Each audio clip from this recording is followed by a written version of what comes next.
మన దేశం నుంచి అమెరికా, ఆస్ట్రేలియా, లండన్కు వెళ్లి స్థిరపడే వారి సంఖ్య ఇటీవల పెరుగుతోంది. ఉద్యోగాలు, ఉన్నత చదువులు, మెరుగైన జీవన ప్రమాణాల కోసం చాలామంది విదేశాల బాట పడుతున్నారు.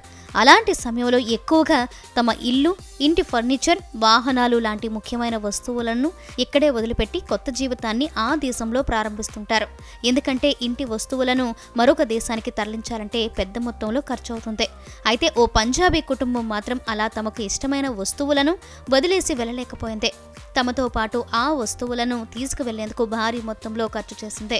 ప్రస్తుతం ఈ ఘటన నెటిజన్ల దృష్టిని ఆకర్షించడంతో సోషల్ మీడియాలో వైరల్గా మారింది. పంజాబ్కు చెందిన రాజగురు కుటుంబం ఇక్కడి నుంచి వెళ్లి ఇటీవల లండన్లో స్థిరపడింది. తమ కుటుంబీకులకు ఇష్టమైన రాయల్ ఎన్ఫీల్డ్ బైక్, స్వదేశపు ఫర్నిచర్ను కూడా తమతో పాటు తీసుకువెళ్లాలని నిర్ణయించారు.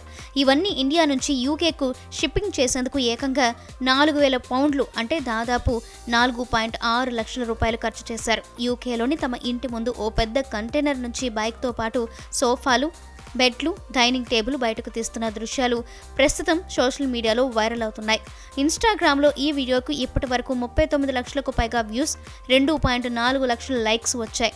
దీనిపై నెటిజన్లు స్పందిస్తూ ఇది అసలైన బాస్ బిహేవియర్ అంటూ కామెంట్లు పెడుతున్నారు.